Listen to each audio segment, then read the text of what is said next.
pal. Hey there, I'm Pete Townsend, and this is Money Never Sleeps. We look inside the minds of entrepreneurs and at the crossover of startups, enterprise, finance, technology, and life as we know it. This episode of Money Never Sleeps is sponsored by PAT FinTech, a training partner that demystifies fintech and digital finance for financial services professionals. On the show this week, we've got Deborah Brock. Hi, I'm Deborah Brock, and I'm founder and CEO of Nua Fertility, sharing her story on the origins of Nua Fertility here in Ireland, why it made so much sense to add in educational elements and a community ethos to the value proposition, finding global partners, and bringing Nua Fertility to market during the year that was 2020. All right here on Money Never Sleeps. Money never sleeps, pal.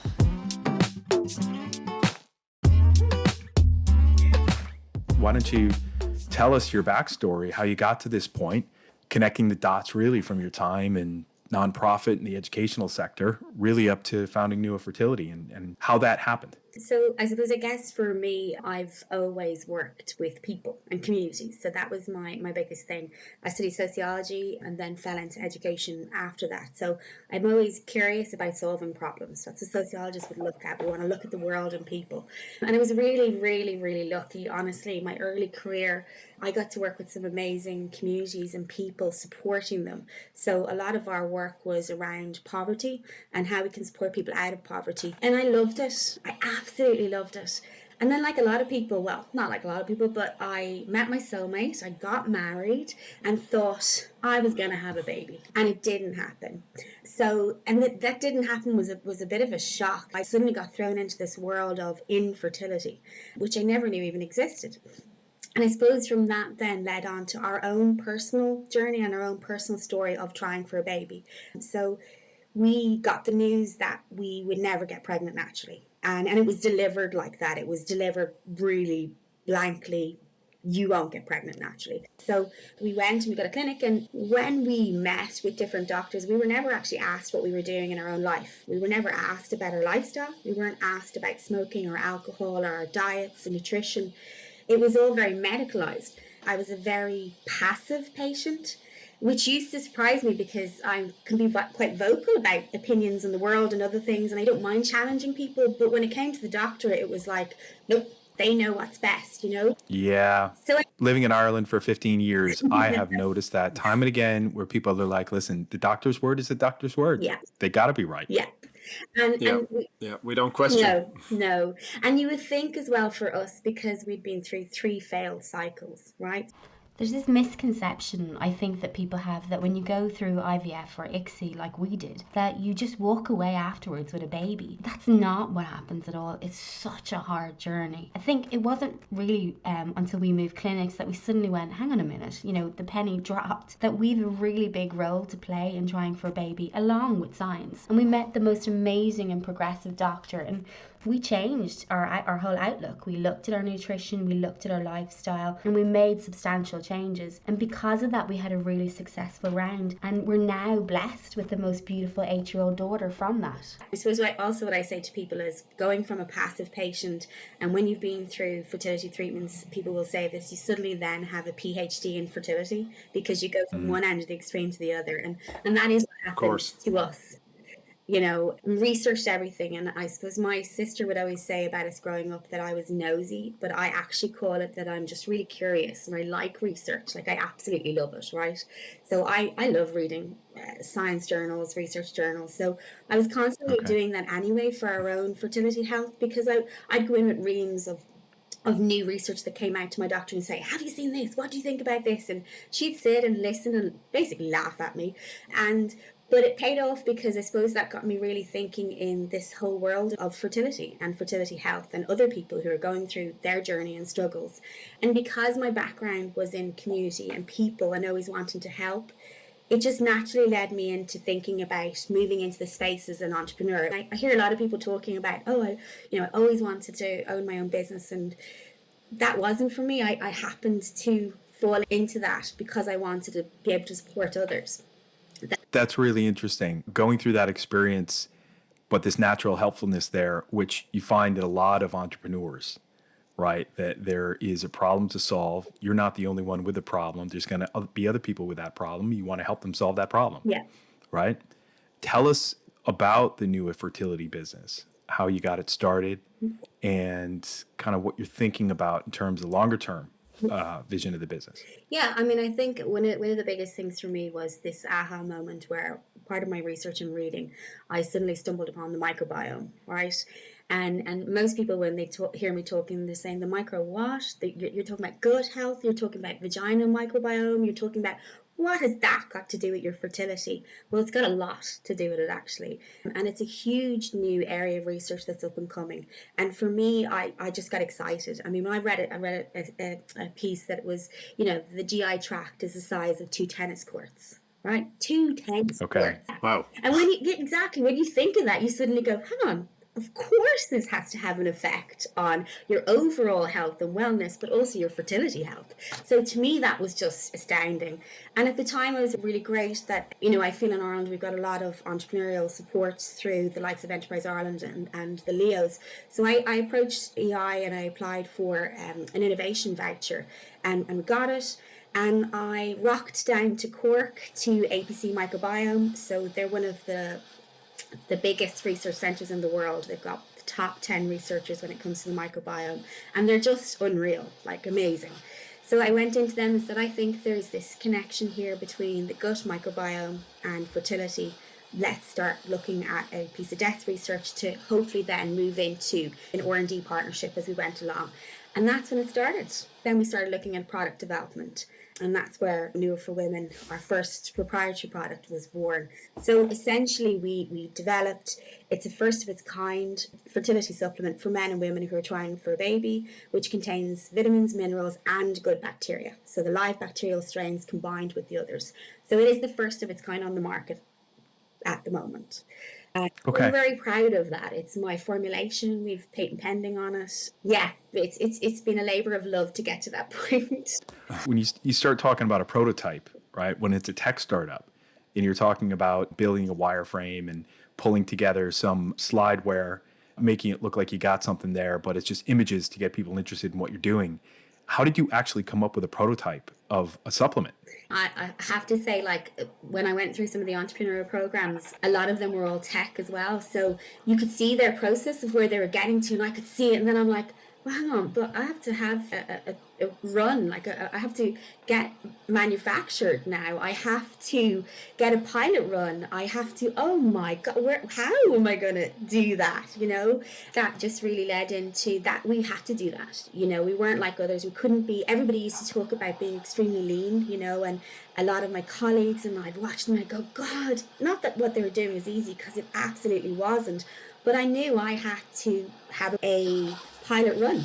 I had to have a small batch of our product. So which meant I'm going to have a lot of capital to be able to do this. But firstly, really to find a manufacturer who wanted to take you on. When you think about it, at the time for me, I was approaching people as an unknown company, a startup, so a new brand, new product, a product formulation that potentially hadn't been looked at before. And I had to get them to buy in. And then there was me. Yeah, it's a jump. It's definitely a jump, but I can hear the determination in your voice. Oh, yeah. In terms of, okay, I've got a problem to solve. I want to help others solve it as well. Get what is effectively a prototype going. And is that just, all right, rock up to a global manufacturer, rock up to a distributor and say, hey, here's the recipe. Can you do this for me? We had a guy called Dean Klatt on from Seed Golf a couple of years ago. And he is doing golf balls, right? Yes. Reverse engineering golf balls for supreme performance. He basically said he found a manufacturer. He had developed a formula for a golf ball that was going to work better than anything else and said, hey, can you build this for me? And he was all about design and all about the engineering side of it, the scientific side of it, and found someone to actually do the building and the manufacturing of them. Is it along those lines that you approached it? Is this one logic jump too far? No, you're absolutely right. I mean, obviously we had working with APC Microbiome at the beginning as well, and looking at the concept and the idea and where it's going, and they did a lot of that desk research for us prior to that.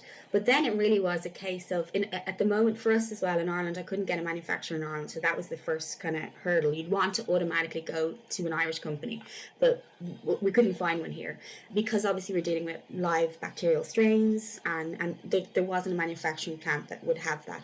But also for me as well, it wasn't a case of just choosing a manufacturer. I wanted to choose a manufacturer that had, as it was research and development as the heart of them as well, that had education, because that's really key to what we're trying to do.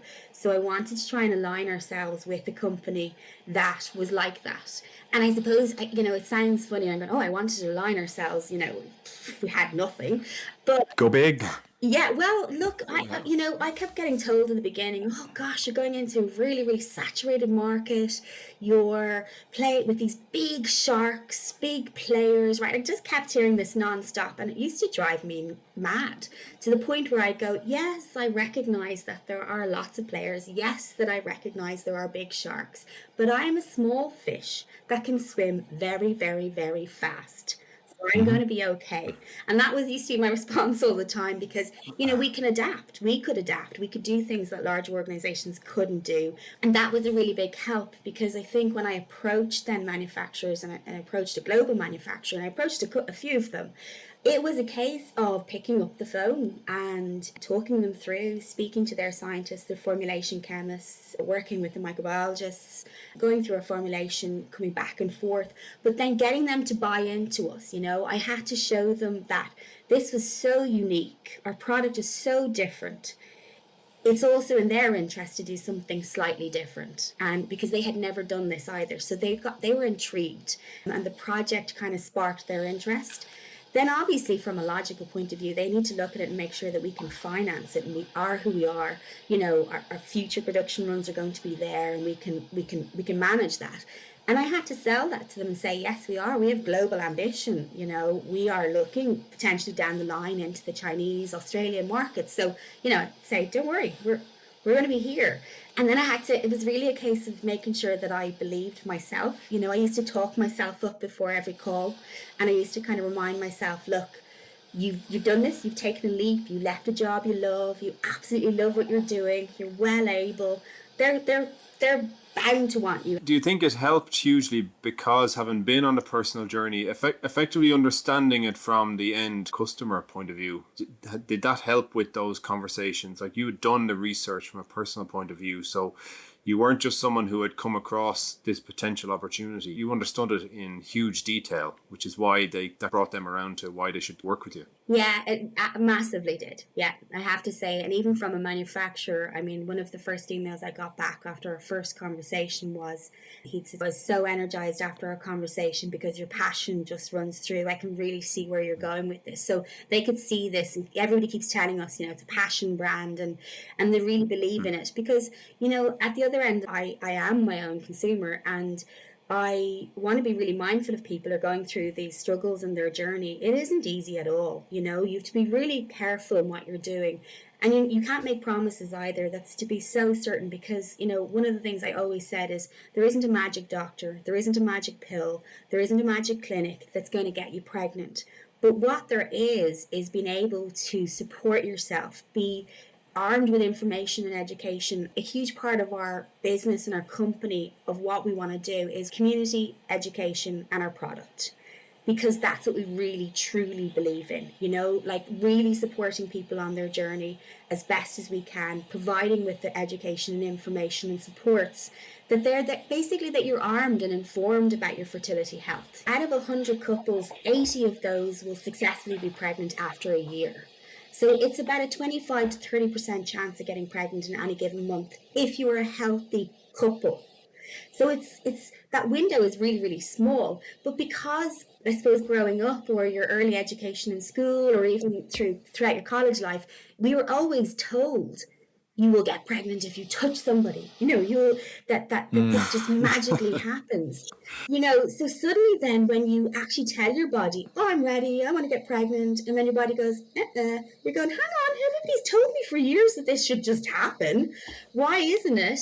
And I think for me, it's really important to be able to do that and support people, to show them about their future fertility. Because, if I had known the issues we were going to have at 28, and then obviously by the time I was 32, but I had to go through all that treatment, I would have started with my husband earlier. I would have known then the challenges that we had.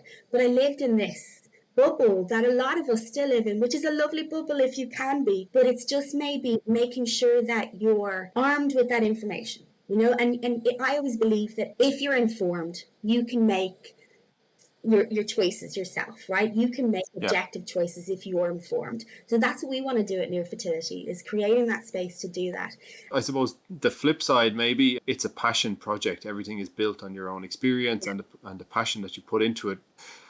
Have you found then on your journey then as a founder and CEO, as you've built this, has that been a detriment at times, that kind of passion, or have you learned different skills as you've developed as the entrepreneur then to say, well, actually, maybe too much passion at times hasn't been helpful? Yeah, I've absolutely learned when to hold back. Yeah, I think that's as an entrepreneur, we all learn those skills. I think as you grow along, like each new milestone you hit, you suddenly grow for the next stage.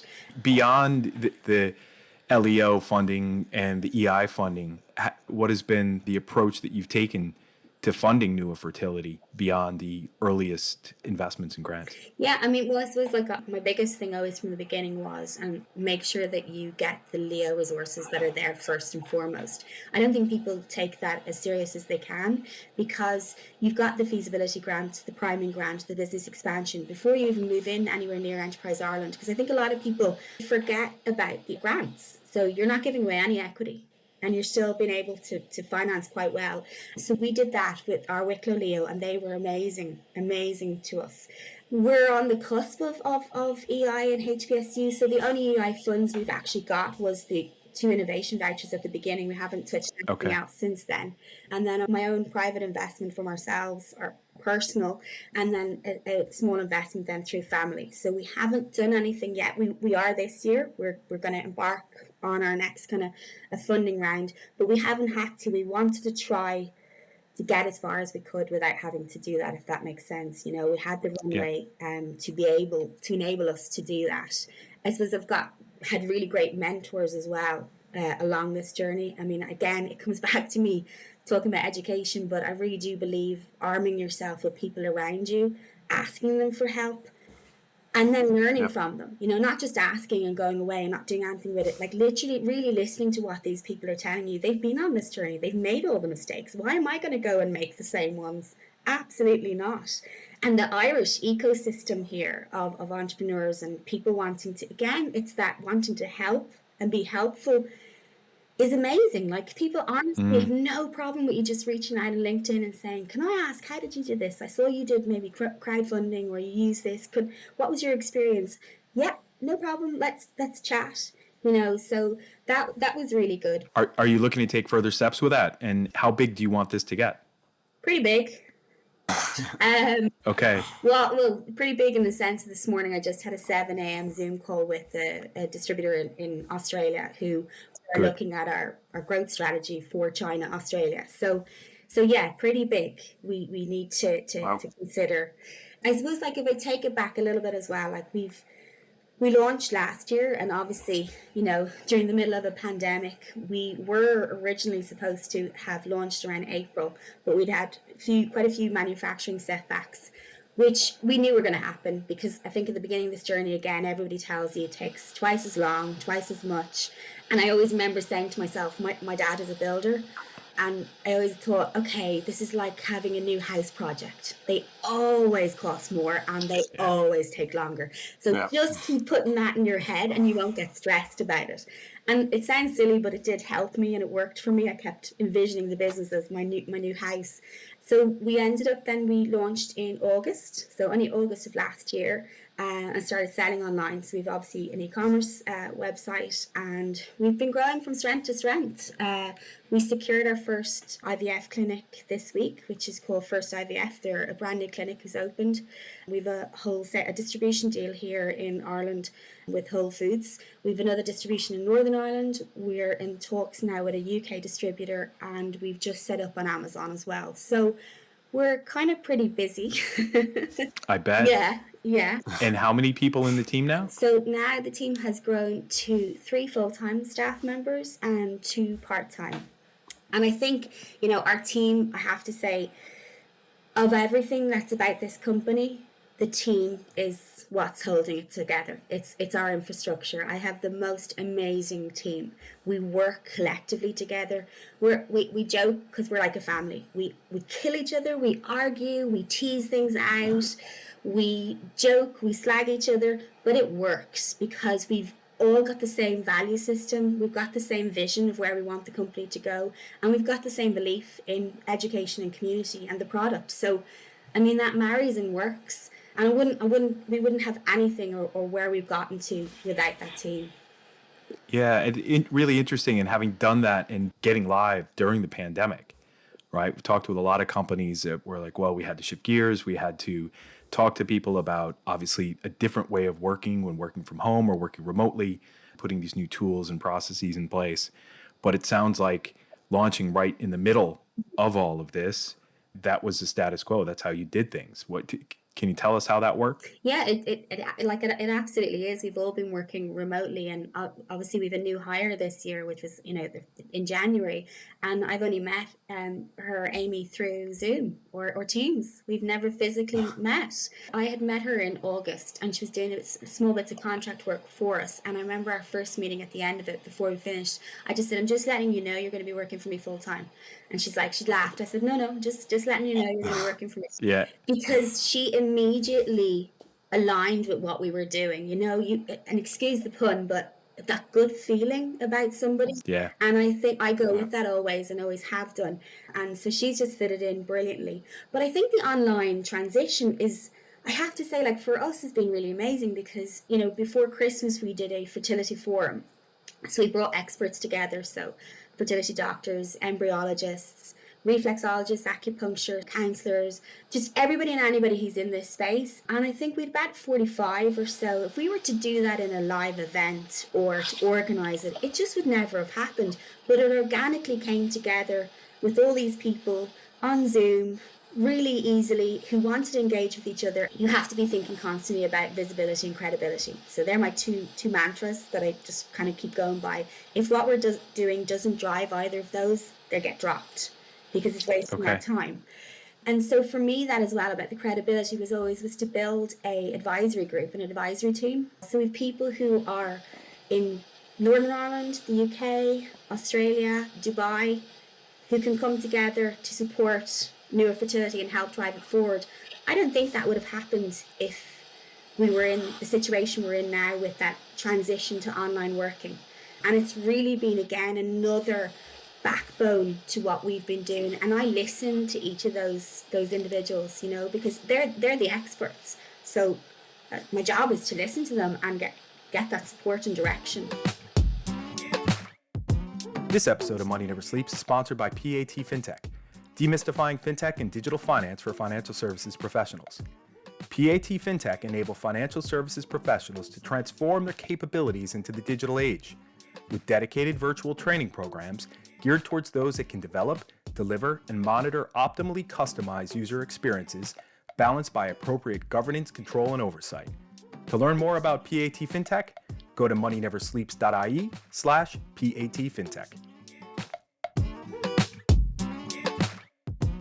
I suppose, does it create a challenge as to how you maybe look to position this product? Because there's all the different people that you've mentioned there.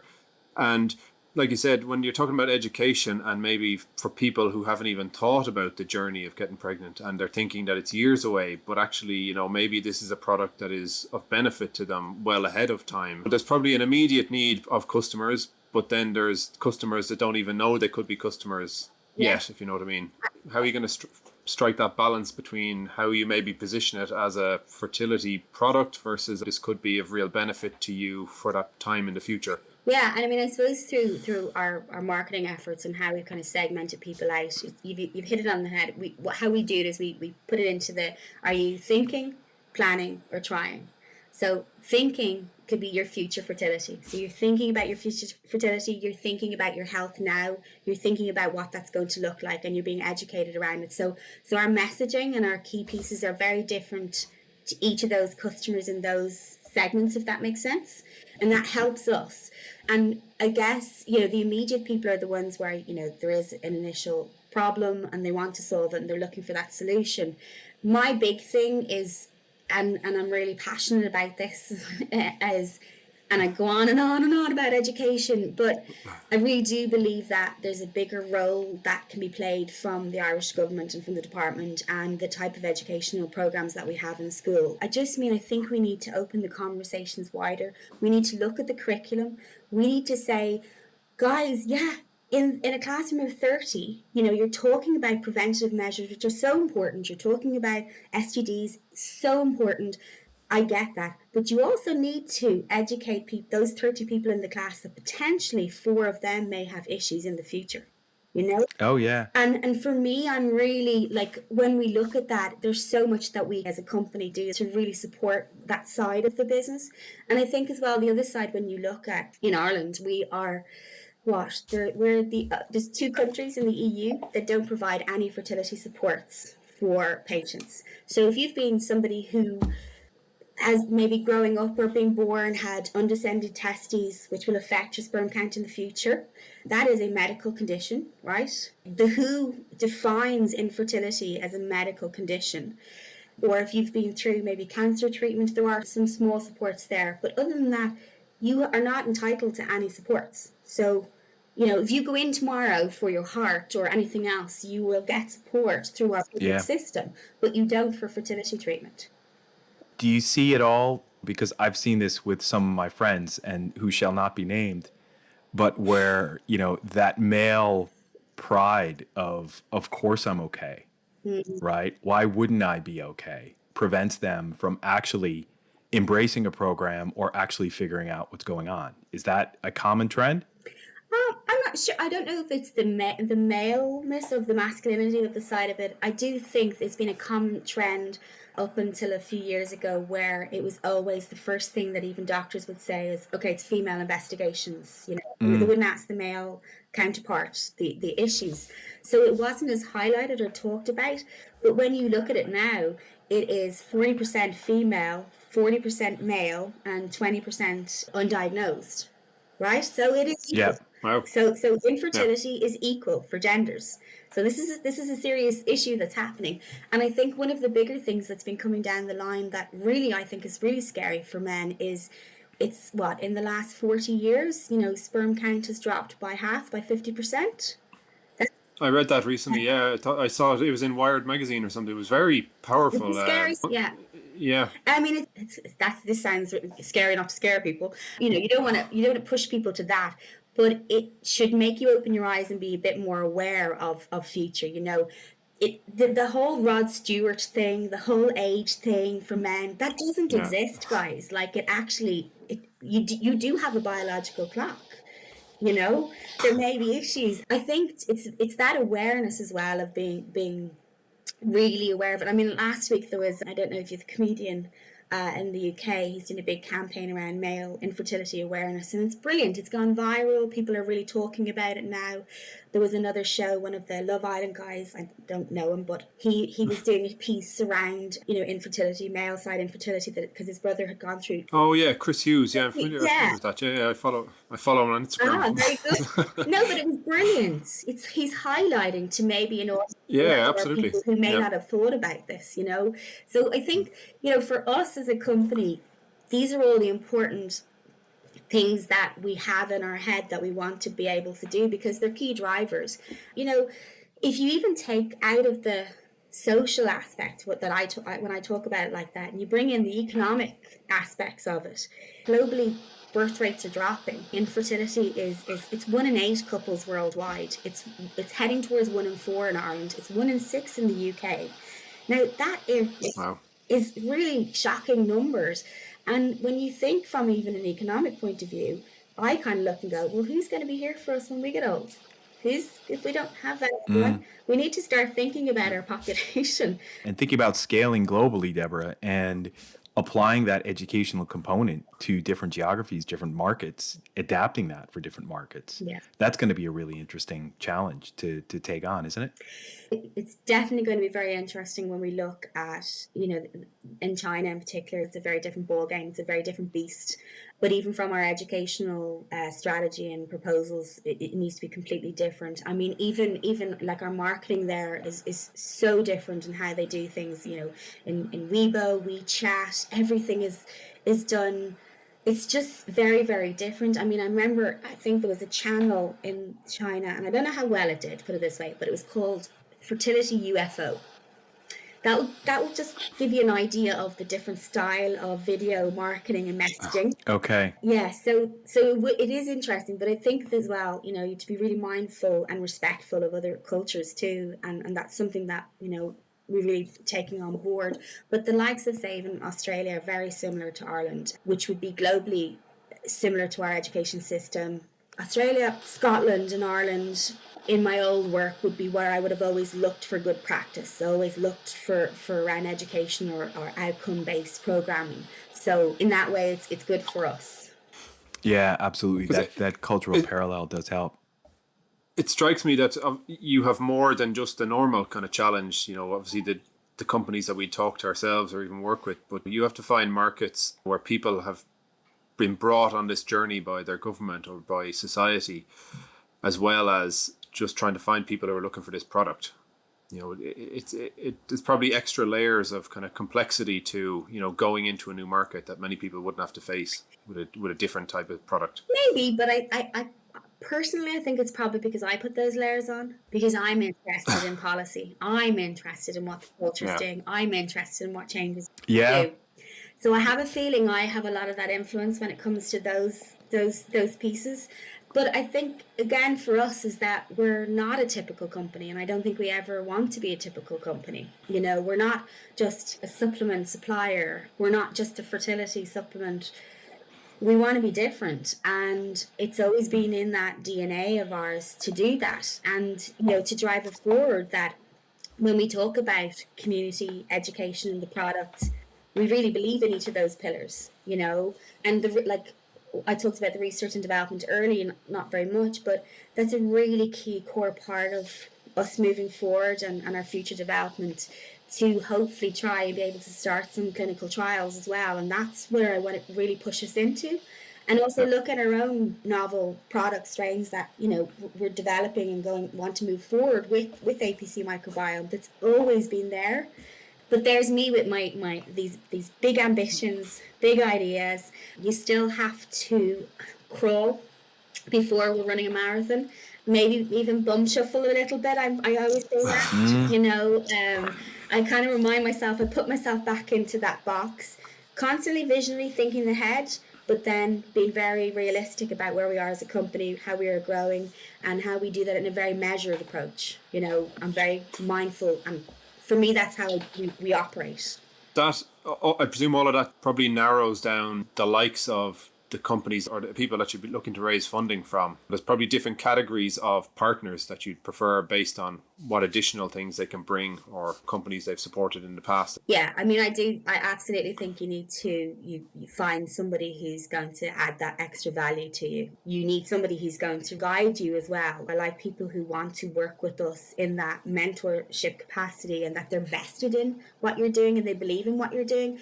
I think for us, the challenge really usually is, and you mentioned it earlier, a lot more of your maybe people who come on the podcast have techie businesses or fin or SaaS or whatever, and we don't fit in any of those models, and they're lovely and glossy, and not a lot of people like maybe potentially investing in products. And I think as well in the kind of health space that we're in, they might get scared off about fertility because I know nothing about this, maybe it's not for me. I don't think that needs to be the case actually, because you've got a lot of us who know that space but who need the other additional pieces that you would bring, that other skill sets that we don't have. When you're looking at it, or we're looking at an investor or somebody who wants to come on as an advisor, or even people who we're working with, Dublin BIC have been amazing for us as well, and Enterprise Ireland have been really great supports. You want to make sure that they're the fit for you, but that their skill set is something I don't have that I can absolutely learn from, because we don't have them all. So I'd be looking for somebody who really adds value to us, and where I see the gaps in our team. Yeah, absolutely. And I think, in Ireland, we're lucky that we have here this medtech community, this life sciences community on the investor side that are heading up some of the angel investment syndicates. And I've been looking deeply at that sector over the last 6 weeks or so to try to get my head around it in terms of how angels are investing. Right. And what frequency are they investing in Ireland? How many deals are they doing per year? Yes. Right? To try to figure out that whole side of it. And I think there's going to be some interested folks when you want to get that moving. And like you said, it's not just about writing a check. It's about, there's this natural helpfulness, believe it or not, that angel investors have as well. Yeah. Right? And they want to be able to do something. We had Chris Adelsback on the show a couple years ago. He invested in 17 fintech deals last year. Wow. During the pandemic. 17. Okay. And I think the most active Irish angels do a couple a year, right? And he said, listen, I will only look at a company in depth and think about investing if I can truly help them. Yeah. Right? Because that's what he's there for. He's not just going to write a check and walk away. Yeah. Right? So I think there's going to be some opportunities for you to find some similar types of investors here in Ireland with the concentration of industry segments that we have here in this space. So I think that'll be pretty interesting. Yeah. You and I can talk. Yeah, absolutely. Absolutely. Yeah, I know. We're there's a little bit of that ahead of us, Deborah. Absolutely. Listen, we have covered topics on the show we never have before, right? And I would like to thank you for absolutely for bringing it's been fascinating. This to us and enriching our view of the world and enriching our view of product-based startups getting to market from Ireland with global ambition. So thank you. And there is a famous last question that we do like to ask everybody. And I will let my friend Owen do the honors with this one because, well, that's his thing. Yeah. So tell me, Deborah, what is it something people would not expect to know about you? You know what, actually, because maybe because of everything we just talked about, I'll tell you the truth on this one. I used to play full contact rugby. Wow. Okay, both of your faces there.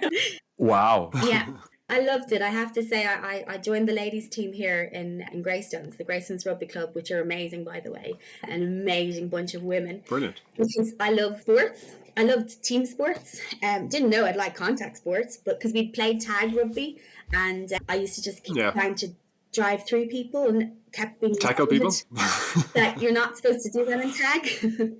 So I got roped into the full contact, which was amazing until I got a concussion, and then that ended my career because my mother told me that I was too old, had just started a startup, had responsibilities, don't need to be getting a concussion. So yeah, very good. Oh wow, yeah, that's interesting. And do you find any rugby logic and strategy crossover into your day-to-day? Drive. Yeah. Absolute drive. Team. Yeah. But actually, there's quite a lot of synergies. Yeah. And just resilience. You have to keep going at it, even if you do get knocked down. And I did get knocked down.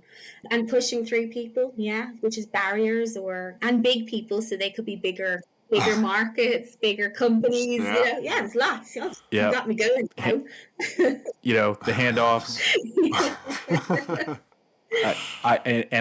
I'm coming at this from a different angle, obviously not growing up with rugby like the two of you have, but slowly getting my head around it over the last 15 years. But listen, Deborah, thank you so much for coming on to the show. This has been a real pleasure. So much. No, thank you both, honestly. Really appreciate it. Thank you. And you've put a brand new company for me to watch now going forward on my radar. So thank you. Good. Thank you so much, honestly, both of you. Really enjoyed it.